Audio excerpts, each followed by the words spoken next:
You sit there in the quiet of your room, eyes closed, breathing slowly, and suddenly something shifts. The darkness behind your eyelids becomes something else, something alive. Colors you've never seen before ripple through your awareness. Voices that aren't voices whisper truths that shake the foundation of everything you thought you knew. And when you open your eyes, the world looks the same to everyone else, but you know it's not. You've seen something, felt something, been somewhere that exists beyond the skin of this material reality. And now you're left with a question that burns like a flame in the center of your chest. Am I losing my mind, or am I finally waking up? You want to tell someone, anyone, about what you've experienced, but the words dissolve on your tongue. How do you explain the inexplicable? How do you describe a world that exists outside the vocabulary of ordinary life? And worse, what if they look at you with pity, with fear, with that quiet concern that says they think you're broken? Rudolf Steiner knew this danger intimately. He spoke of it not as a distant warning but as a lived reality, something that every true seeker of spiritual knowledge must face. Because when you begin to perceive what others cannot, when you step across the threshold into realms that most people spend their entire lives pretending don't exist, you carry a burden that is both a gift and a weight. And if you're here, watching this, then you already know what I'm talking about. You felt the isolation, the strange gravity of knowing something real that the world tells you isn't real at all. Stay with me, because what I'm about to share might be the only thing that makes sense of what you're going through. Rudolf Steiner understood something that most spiritual teachers either ignore or sugarcoat. He understood that the moment you begin to develop genuine spiritual perception, the moment you start to see beyond the veil of physical reality, you enter into a kind of exile. Not because the spiritual world rejects you, but because the ordinary world no longer knows what to do with you. You become a stranger in your own life. The people you love, the friends you've known for years, even your own family, they start to look at you differently. Not always with hostility, but with a kind of bewildered distance, as if you've crossed a line they can't see and don't want to acknowledge. And the truth is, you have. You've crossed a threshold that separates those who live entirely within the boundaries of sensory experience from those who have begun to awaken to the existence of supersensible realities. Steiner called this the development of spiritual organs, the cultivation of faculties that allow you to perceive what he termed the etheric, the astral, and the spiritual worlds. But he was always careful to warn that this development comes with profound responsibility and, more importantly, profound danger. The danger is not that you will be harmed by what you see. The danger is that you will be isolated by it. That you will become untethered from the shared reality that binds human beings together in community, in language, in mutual understanding. When you begin to perceive spiritual truths directly, you step outside the consensus of ordinary consciousness. And that consensus, as fragile and limited as it is, serves a purpose. It holds people together. It gives them a common ground, a shared map of reality that allows them to navigate life without constantly questioning the nature of existence. But once you've seen beyond that map, once you've experienced the living presence of spiritual beings, the dynamic flow of life forces that animate all living things, the intricate web of karmic connections that bind souls across lifetimes, you can't unsee it. You can't go back to pretending that the material world is all there is. And that's where the loneliness begins. Steiner spoke often about the path of knowledge, the journey that leads from ordinary sense perception to what he called imagination, inspiration, and intuition. These are not metaphors. They are not poetic exaggerations. They are precise descriptions of stages of spiritual development, each one representing a deepening capacity to perceive and interact with non-physical realities. Imagination is the first stage, where the seeker begins to perceive living pictures, dynamic forms that reveal the etheric forces underlying physical phenomena. This is not fantasy. It is not daydreaming. It is a disciplined, conscious engagement with a realm of reality that exists just beyond the surface of sensory experience. But to develop this capacity, you must first cultivate what Steiner called inner stillness, the ability to quiet the constant chatter of the thinking mind and create a space within yourself where spiritual realities can make themselves known. And this is where the first danger arises, because in that stillness, in that quiet opening of inner perception, you become vulnerable. Not to evil spirits or dark forces, though Steiner was clear that such things exist, but to the dissolution of your own sense of self, your own grounding in the shared reality of everyday life. Most people live their entire lives without ever questioning the solidity of the world around them. They wake up, they go to work, they eat and sleep and interact with others, all within the comfortable assumption that what they see is what is real. But the moment you begin to perceive the spiritual world, that assumption crumbles. You realize that what you thought was solid is actually fluid, that what you thought was permanent is actually in constant transformation, that what you thought was separate is actually deeply interconnected. And this realization, as liberating as it can be, is also profoundly disorienting. Because if the world is not what you thought it was, then who are you? If your identity has been built on the foundation of sensory experience, and that foundation turns out to be only one layer of a much deeper reality, then what happens to your sense of self? Steiner knew this danger intimately because he lived it. From a young age, he experienced clairvoyant perception, the ability to see into the spiritual dimensions of reality. But he also knew that this ability set him apart, made him strange, made him someone who could not easily be understood by others. And so he spent much of his life learning how to bridge the gap between the spiritual world he perceived and the material world that most people inhabited. He developed Anthroposophy, a path of spiritual science that seeks to make spiritual knowledge accessible, verifiable, and practical for anyone willing to undertake the inner work required. But here's what Steiner also understood, and what so many spiritual seekers today fail to grasp. The spiritual world is not a place you visit for comfort. It is not a sanctuary where you retreat when the material world becomes too harsh. The spiritual world is a realm of intense reality, a dimension of existence that is more real, more alive, more demanding than anything you experience in your ordinary waking life. And when you begin to perceive it, you are not stepping into a fantasy. You are stepping into a responsibility, because once you see the spiritual world, once you understand the forces at work behind the surface of physical reality, you can no longer live as if you don't know. You can no longer pretend that your choices don't matter, that your thoughts and feelings are private and inconsequential.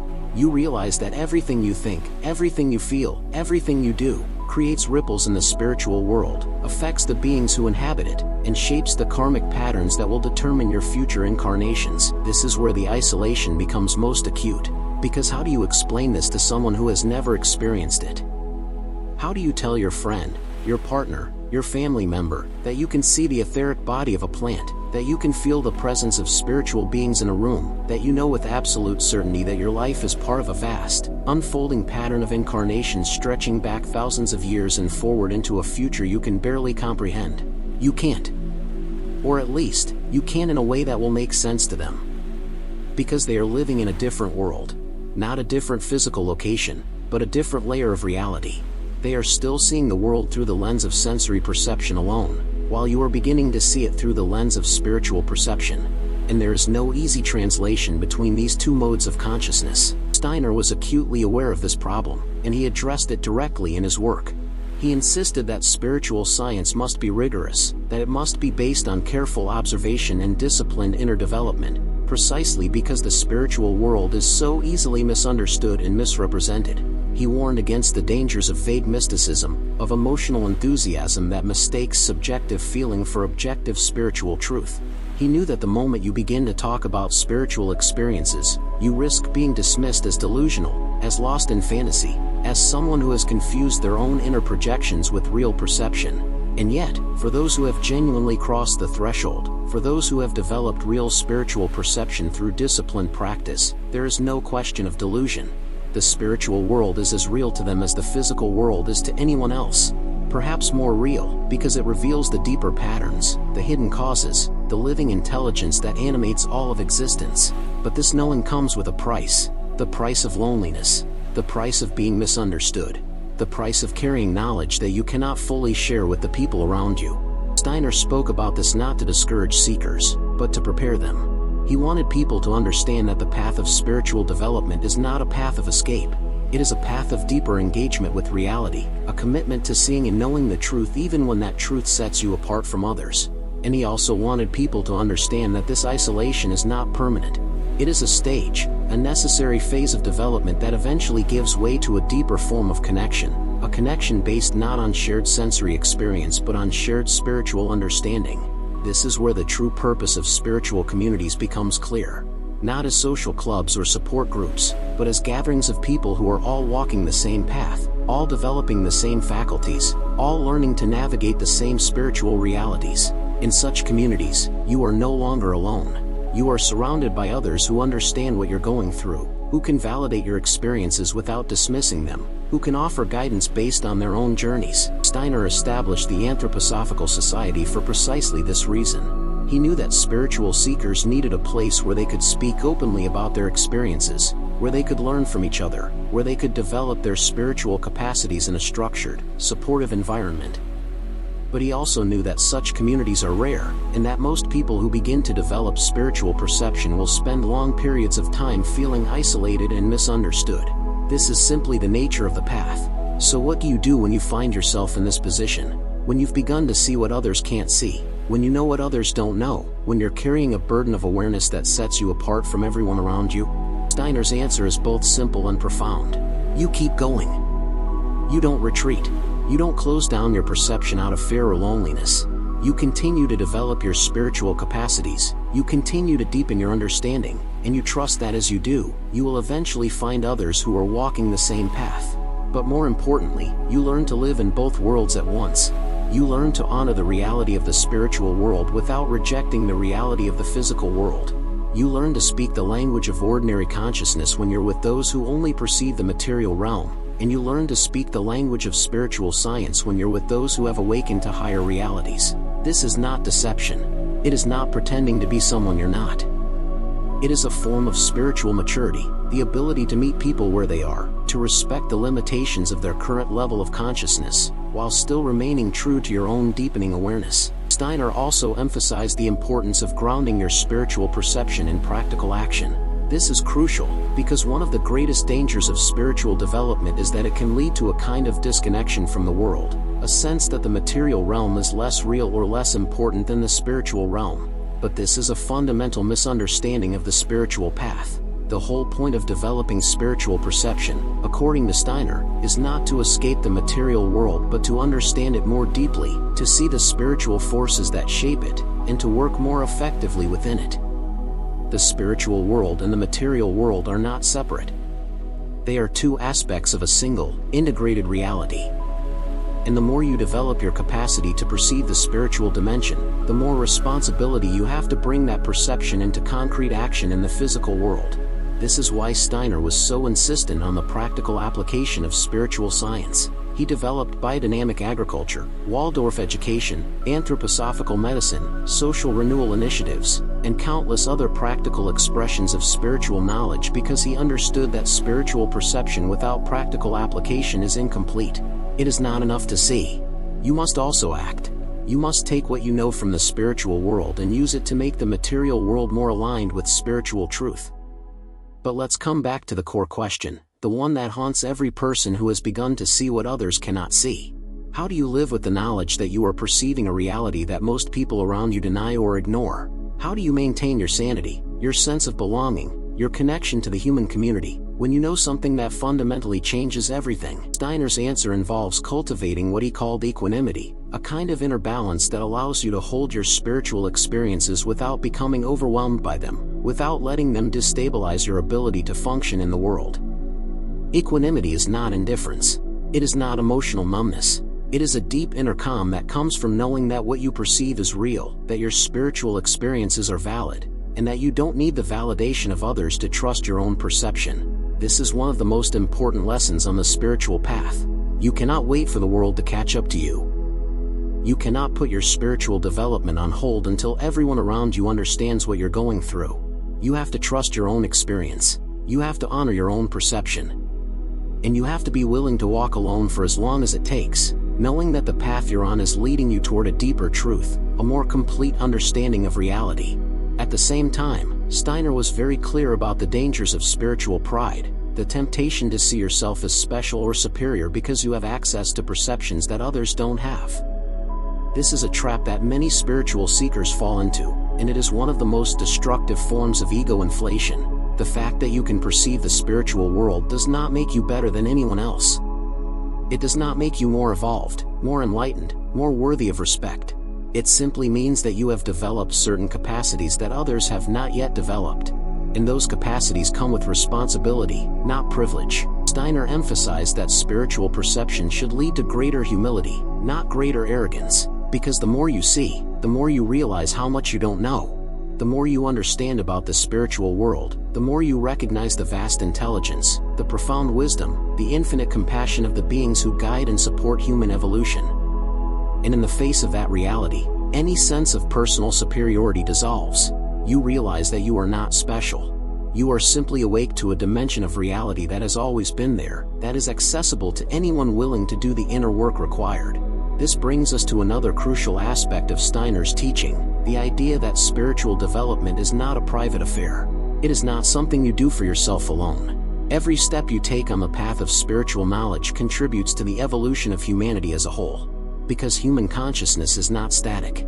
It is evolving. We are collectively moving toward a future in which spiritual perception will be as natural and common as sensory perception is today.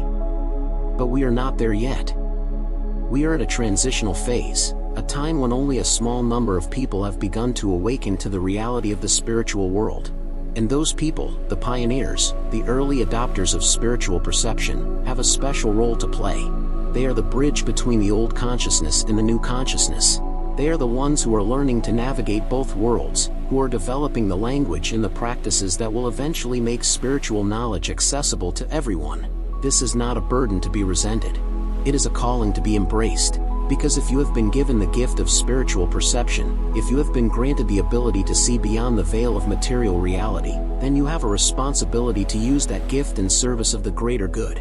Now, let's talk about what happens when you try to share your spiritual experiences with people who are not ready to hear them. This is where many seekers experience the deepest pain, the sharpest sense of isolation. You see something extraordinary, you experience something profound, and you want to share it with the people you love.